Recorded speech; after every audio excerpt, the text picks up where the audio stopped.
We're going to jump into our second story because there's some fun happening in the video gaming world. I'm not big in the video gaming world anymore. I have a Steam with like old games that I haven't played in quite a few years. I'm going to be honest with you. I don't buy nearly as many games. I haven't bought a game in years. It's just not my vibe, you know what I mean? I play PS4 games now and then. I'm Unk and Chopped. I don't have a PS5 yet. I know. I understand that that's bad. They're going to shut down the servers soon. Whatever. I don't need it. I'll get one eventually. But folks, we got to talk about this thing that it's been a solid piece of poor kids gaming. If you didn't have enough for Minecraft, you definitely played this. And folks, what is Roblox's future? What's next for the media giant with their protections for predators and their socially retarded CEO? Roblox, if you don't already know, folks, is a massively popular online platform, primarily used by children under 13. And it has faced a lot of scrutiny for its lax moderation of user-generated games that feature grotesque, sexual, and exploitative content. These condo games, short for condominium simulators, allow players to engage in virtual sex acts through animations, private hotel rooms, showers with strangers, and customizable avatars for erotic roleplay, often racking up millions of visits despite being accessible to children. Titles like XYZ Public Bathroom Simulator, 7.4 million plays, and Boys and Girls Hangout, normalizing naked avatars, fetish animations, and predator lures to offline platforms, chat sites like Discord and Snapchat for grooming children, and nudes for Robux trades, if you haven't already heard of this. Roblox algorithms even recommend these games, 5+ related games, to children with parental controls enabled, exacerbating exposure. So listen, if you're above the age of 5, they are beginning to peddle your kid certain experiences that you might look at and think, wait a minute, that seems a little, huh. Predators, if you didn't know, they're exploiting the ecosystem, posing as children to groom victims, leading them into real-world harms like blackmail, explicit photo demands, and suicides. We've talked about the 764 community in episodes before, where this is a satanic online school of people, where essentially they are, it's not known how many members they have. It's estimated latest to be about 20 to 30,000 members around the world. And it's essentially an organization where they get children in chat rooms. They sexploit them. If you don't know what that means, essentially, they can either get revealing photos, they can get compromising information, anything, real world data, all of that. And they will threaten to ruin the child's life or if they do not engage in culling, engage in cutting behaviors, which is like the in Satanism, there is the idea that the only real means of power is hurting anyone and anyone without any consideration for it whenever you deem it necessary. So that's a massive part of that whole thing. Children have permanent scars of 764 on their bodies because of these people. This is a real organized society of people that if you don't already know about, if you're not concerned about it to any extent and you have children, you have to start looking into it. You have to start doing some research on your own because this is really serious stuff where children, there was one girl recently in Washington State, she hung herself in a public park and was live streaming it to all of these people who were encouraging her to take off her clothes because, quote unquote, it would make it more hot. This is real things that are happening in the world right now. I know that this sounds like some terrifying Netflix horror, or like not even that. It's like an HBO like type of TV show. You know what I mean? It feels out of this world.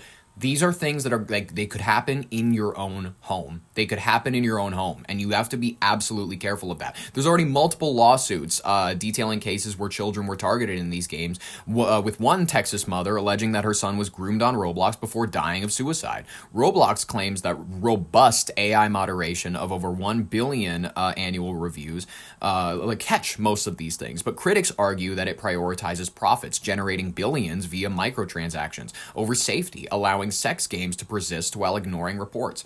So, folks, it's not just the sex games. It's not just the fact that they are allowing your child to go into a room and potentially engage in virtual sex with a stranger. It is Charlie Kirk assassination simulations.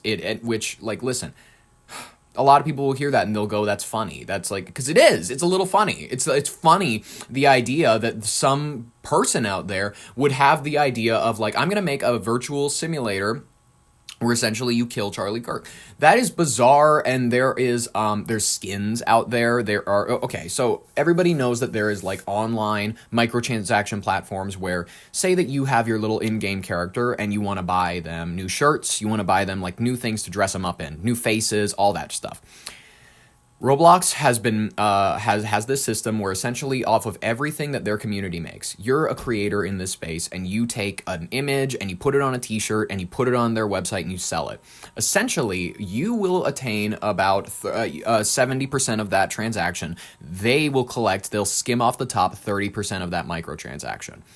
So, they are making money off of examples like there was a person who sold a shirt, and there's a few examples of this, where it's the uncensored image of Charlie Kirk with his neck bleeding, leaning over in his chair.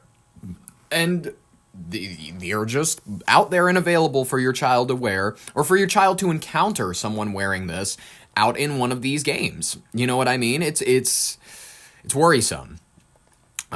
What's it called?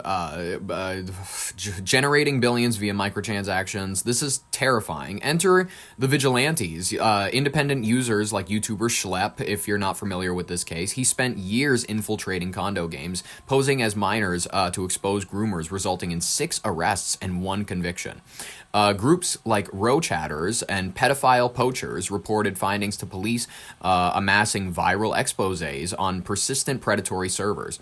In August 2025, Roblox banned Schlepp via a cease and desist, labeling such vigilante behavior as TOS violations, terms of service, for impersonating kids, luring users off platform, and endangering the community, claiming it delays official enforcement and normalizes explicit chats. Unreal. In my view, I look at that and I'm like, okay, as a company, you go, sure, maybe you don't want people talking like that. If you want to have a real adult conversation with this person, you would go, okay, look, your services and whatnot are appreciated. I understand that this is like, you're actually help rooting out predators on our program and stuff like that. Maybe we can arrange a thing where you are working under our umbrella to catch us, to catch people on our platform. Listen, maybe it's just because I'm more, I don't know, whatever minded. But I would go ahead and I would be like, how can we work with these people? How can we incorporate them somehow under the Roblox umbrella, where we have a whole department of our offices dedicated to people trying to catch these loonies, trying to actually maybe work with local law enforcement in order to actually push forward some prosecutions. But instead, their CEO, David Baszucki, Bazzucki, he is probably Polish. He's a Polak or something. He's Eastern European. Bliski, you know what I mean? It's very... I'm not making fun of him for that. I am. But I wouldn't make fun of him if he was operating with a really solid basis of understanding. He seems like a bit of a shit. Like, I'm not even lying to you. In interviews, he comes off smarmy. He comes off kind of like passive aggressive. You know what? I think I'm going to pull up a clip of it, but first let's just read the rest of this. Chief of Safety Officer Matt Kaufman stated, while seemingly well-intentioned, these vigilantes we've banned have taken actions that are both unacceptable and create unsafe environment. I don't know what unsafe environment they're creating. Unsafe for the predators, I'm assuming. The bans ignited backlash. Influencers quit Roblox partnerships, virtual protests erupted, and media, Wired and Rolling Stone, amplified calls for accountability. Roblox defends partnering with law enforcement, 24,522 NCMEC, missing and exploited children, reports in 2024. And urges in-game reporting over self-policing, introducing AI verification and chat restrictions. Yet, Schlepp views it as silencing critics, noting his team evaded bans while he was targeted. Legally, Roblox is facing a storm. Over 35 lawsuits argue systematic failures enabling exploitation, with states like Texas. AG Paxton, quote, pixel pedophiles and profits over safety. Kentucky and Louisiana are suing for grooming and inadequate safeguards. A judge rejected our arbitration to keep those cases public, and joint suits with Discord highlight off-platform harms. As of December 2025, more filings are pouring in, signaling potential massive settlements, forced reforms, or even platform restrictions, echoing Omegle's shutdown. I mean, unless Roblox, of course, overhauls moderation, which, do you really see them doing that? I don't. Let's review David Baszucki. You're going to hear his voice. I'll point out exactly which one he is. Last year, activist... This is the interview we're talking fund and short seller Hindenburg Research came out with a report arguing, among other things, that Roblox was, quote, compromising child safety in order to report growth to investors. One of the things they pointed to was that there had been a decline in your spending on trust and safety. You have denied that. Why? What did they have wrong? Here he is. So, fun. Let's keep going down this. And so first off, Hindenburg's no longer in existence, correct? So you should report on that. They went out of business for some reason. The other thing is, have you researched that information? Because you're asking me about this. I'm curious if you've done your own research. I have done some research about... And what's your take on that? Well, I'm asking you. So this is really interesting because I think we're diving into a situation where we're getting better, but would you ask the same situation of someone who converted from maybe hyper manual? Okay, I actually would love to go ahead and I'd love to say this. Hindenburg Research did not go out of business. As of December 2025, the firm is still active. There's a lot of confusion about this. People think that Hindenburg went out of business because a few high-profile events created that impression. The Andani Group saga and whatnot, SEBI show cause notice and whatnot. The current status, though, is that it's still operating normally. Their website is still up. They continue to publish occasional reports, and Nate Anderson still gives interviews and whatnot. No court or regulator has shut them down or barred them from operating. They remain as one of the most feared short-selling research firms in Wall Street. So, to the idea that they have shut down or anything, coming out with this report, or that they have engaged in behaviors that would make their report on our company not authentic. And have you done your research on whether or not any of this is true? Yes, they have, clearly. Whether let's just go ahead and let's see how he handles this masterful interview. Labor making cars by hand to an assembly line. The assembly line might be infinitely better and at the same time not have so many people. So I think what they're referring to is moving more and more and more to AI. Arguably, is it better to have AI systems reviewing every image, every piece of text, all of that, or to keep doing that manually? So I think that was a misnomer. And I think if you interview anyone in our safety team or safety systems, that would be just part of making our systems better. So just so I have the clear response, the argument is that the shift has been from a more manual safety team and system to a more automated review process that may do a better job, even if it costs less to operate. Because I would actually lean in harder. The shift would be constantly moving. His argument is essentially they offboarded spending in their moderation department because, for some odd reason, it is cheaper in order to run an AI to do that. Okay, shaky response. It's the idea though that he's trying to pivot from the idea that they're at all allowing these predators or anything like that. I get it. You're trying to avoid anything messy. I just don't think it's the cleanest. It's not the nicest response. This guy looks like Tim Apple. He looks like Tim Cook. And he has this gay guy atmosphere where he's kind of sassy. He's got the side part and glasses. He's got the chiseled jaw. But he's just absolute shit-eating grin and just like his ears are too big. I'm sorry. I don't want to be rude. Let's continue. To higher quality, more accurate, and more diligent systems? Can we review more? Can we do more better? And can we do more better? I don't know if he's like on ketamine in this interview, but he's also like really slouchy, but also like not slouchy as in lazy, like leaning back in his chair. He's slouchy on his arms. Have you ever seen that, guys? Like I've been in like meeting rooms where certain guys, they'll sit in a chair, but they'll like put their elbow down and then they'll lean on that one elbow, and then you'll see that shoulder rise up, and then they're kind of they look fruity, like they look like they're waiting for a drink with an umbrella in it. I'm sorry. It's not like I'm trying to be offensive. It's just true. Say you and I were a system. What is the best way to review every single image going into Roblox at higher and higher quality? And say we figured out the best way to do that is to do it with better and better AI models. Would you pick that? Yeah. Good. So you're aligning with what we did. High five. But I've also been... He's like raising his eyebrows. He's like, no, okay, let's move on.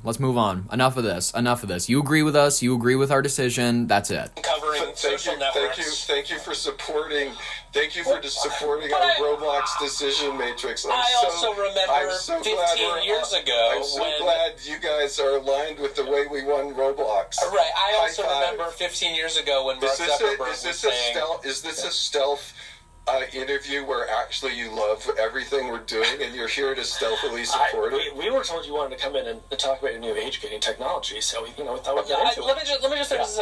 I totally buy what you're saying about using the best technology on the market to keep people safe. And I want to highlight, I came here because I love your podcast and came to talk about everything. So quit being if our kiss PR ass. people said, let's talk about age gating for an hour, I'm up for it.